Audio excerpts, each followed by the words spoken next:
예. 대통령께서 그 비상계엄 해제를 국무회의에서 의결하기 전에 먼저 국방부 장관하고 계엄사령관을 호출해서 국무회의 심의를 거쳐서 계엄하기 전이라도 병력을 철수시켜라. 특히 국회에 들어간 병력은 무조건 빨리 철수시켜라. 그 올 때 왔던 이동수단, 헬기라든지 버스라든지 그런 게 오기 전이라도 하여튼 무조건 국회 경내에서 빼라. 라고 지시를 했다고 하는데 지금 그런 이야기는 들어서 아십니까? 그 당시는 제가 그 같이 있지 못해서 듣지 못했고 예. 대통령께서 하신 담화문과 언론 보도를 통해서 그런 지시를 하신 것을 알았습니다. 부정선거 존재 여부에 관해서 아까 조금 잠시 주신문에 있어서 물어보겠습니다. 지금 부정선거가 있었냐 없었냐 그 자체에 대해서는 잘 모르시죠? 그렇습니다. 예. 그런데 선관위가 선거 관리를 맡은 헌법기관으로서 국민들이 의혹이 있다고 하는 사항에 대해서 압수수색 영장 받아오면 서버 포렌식하게 해줄게 이런 식으로 발언할 것이 아니라 먼저 스스로 서버 감정이든지 무슨 절차든지 다 해서 국민적인 의혹을 다 털고 가는 것이 그게 헌법기관으로서 마땅한 자세라고 생각하십니까? 네, 뭐 사실 여부와 관계없이 국민들의 다수가 어떤 의혹을 가지고 있다면 관련 기관들이 협업해서 그 의혹을 해소시키는 것이 공직의 도리라고 생각합니다. 네, 마치겠습니다. 한 가지만 다시 네. 여쭤보겠습니다. 12월 3일 계엄 선포 당시 상황을 보면 국제정세에 보겠습니다. 미중 패권 전쟁이 벌어지고 있었고 러시아 우크라이나 전쟁이 계속되고 있었습니다. 그리고 북한에 러시아 파병이 있었고 북한의 미사일 발사 등 핵위협이 계속 증가하고 있었습니다. 그리고 국내에는 종중 종북 세력이 굉장히 퍼져 있다고 인식이 됐었습니다. 증인께서는 국방부 장관에서 안보실장을 하셨습니다. 그 부분에 안보 분야에서 전문가이시니까 그 당시 상황이 굉장히 위험스럽다고 판단하셨습니까?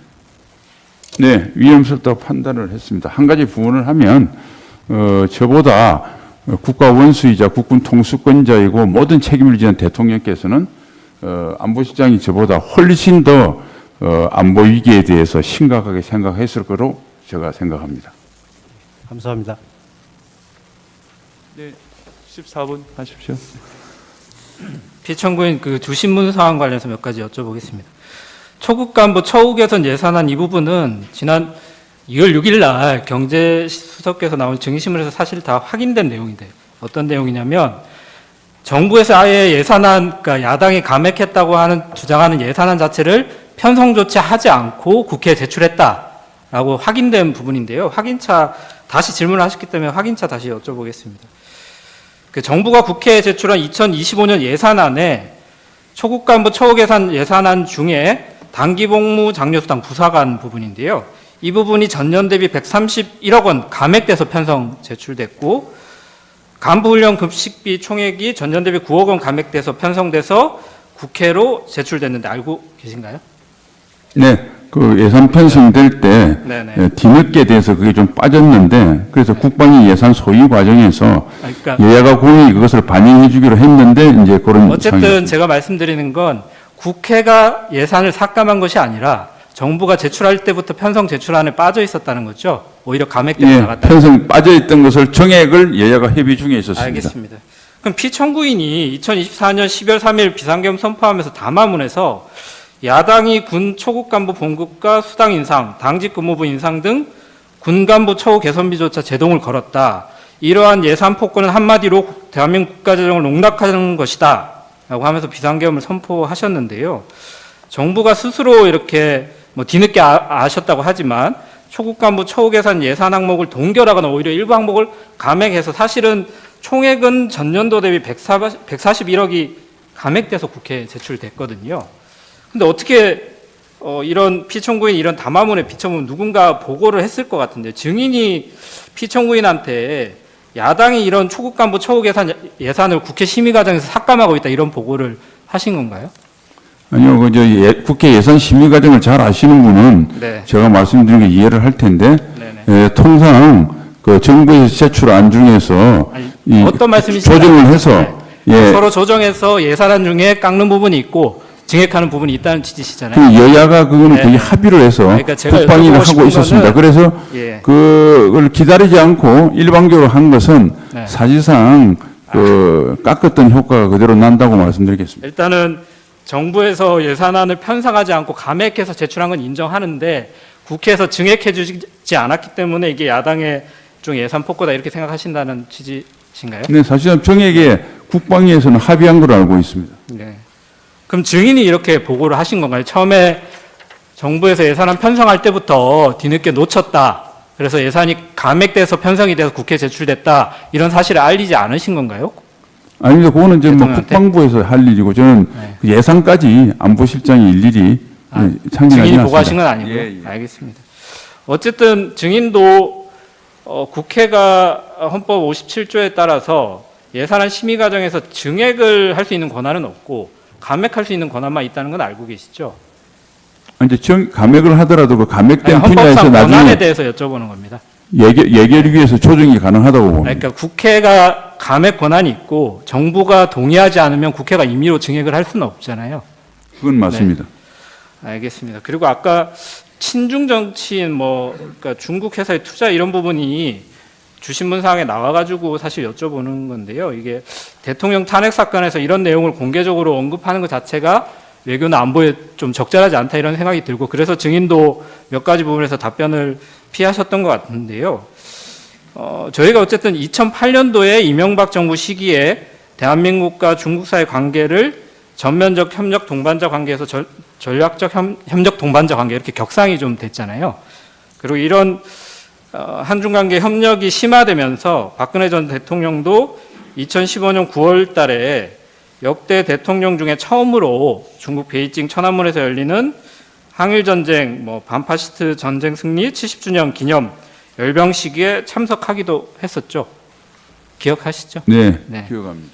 피청구인도 2024년 11월 5일 한중 정상회담에서 중국에 대해서 굉장히 긴밀히 협력하고 있는 국가다 이렇게 말하면서 그로부터 며칠 뒤에 브라질 그 G20 정상회의가 브라질에서 열렸는데요. 그때 현지 언론과의 서면 인터뷰에서 한국에 있어 미국과 중국 양국은 둘 중 하나를 선택해야 하는 문제는 아니다.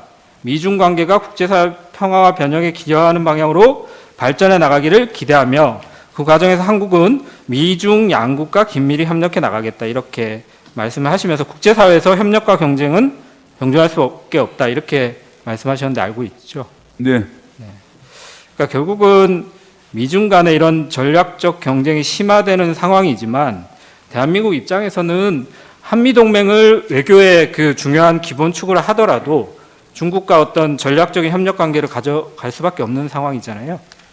예, 대통령께서는 늘 그런 기조로 국정을 외교 정책을 운영하셨습니다. 단지 네. 변호인이 질문한 것은 네. 하이브리드전 위협을 경각심을 가져는 측면에서 질문한 것으로 알고 있습니다. 여러 가지 질문을 하셨는데요. 그러니까 중국이 친중 정치인에게 정치 자금을 제공하는 문제라든가 이런 부분도 지적을 하셨길래 관련해서 하나를 여쭤보면 정치자금법에 이제 외국인이나 국내 법인단체가 정치자금 기부할 수 없다 이렇게 규정되어 있는 것도 아시죠? 알고 있습니다. 네, 중국이 대한민국 국회의원 등 정치인들에게 불법 정치자금을 제공해서 수사가 이루어지거나 한 사실도 있는 건 아니잖아요. 제가 그 부분에 알고 있지 못합니다. 그러니까 알고 있지 못하신 거죠, 안보실장으로서. 네. 네. 그 간첩죄 관련해서 좀 몇 가지 여쭤보려고 하는데요. 피청구인이 이제 비상계엄 선포 후에 12월 12일 담화문에서 현행 법률로는 외국인의 간첩 행위를 간첩죄로 처벌할 길이 없습니다. 이러한 상황을 막기 위해서 형법에 간첩죄 조항을 수정하려 했지만 거대 야당이 완강히 가로막고 있습니다. 그래서 이를 거대 야당의 반국가적 폐악, 야당을 반국가 세력 이렇게 지칭한 사실은 알고 계신가요? 네, 담화문 내용은 네, 알고 알고 있습니다. 계시죠? 근데 형법 제98조의 간첩죄 적용 범위를 적국에서 외국 그리고 외국인 단체 등을 확대하는 개정 법률안을 여당뿐 아니라 야당 의원들도 발의한 사실 알고 계신가요? 네, 최초에 그렇게 발의한 걸로 알고 있습니다. 여러분이 좀 발의를 하셨는데요. 간첩죄 개정이 일단은 없더라도 현행 군사기밀보호법에서 군사기밀 탐지 수집 한 자는 10년 이하의 징역, 누설은 1년 이상의 유기징역, 그리고 외국 또는 외국인을 위해서 이런 죄를 저지른 사람한테는 2분의 1까지 가중처벌하도록 규정되어 있는 건 아시죠? 네. 네. 산업기밀을 외국에 유출한 경우에도 산업기술의 유출 방지 및 보호에 관한 법률에 따라서 처벌이 가능한 것도 아시죠? 네. 다만 이제 간첩죄가 형량이 좀 낮다. 그리고 뭐 이런 부분 때문에 2024년 11월 13일 법사위 소위원회에서 여야가 간첩죄 관련 형법 개정안 15건을 각 발의했는데 그 발의된 법안들에 대해서 간첩죄 적용 범위를 외국으로 확대하는 거에는 이견이 없지만 국가기밀이나 군사기밀 개념 등 세부 내용이 좀 조정이 필요하다. 그래서 15개 법안을 하나의 법안으로 통합해서 대안으로 이렇게 만들자고 합의됐던 것도 혹시 아시나요? 뭐 법사위에서 그런 논의가 있었던 걸로 들었습니다. 예, 예.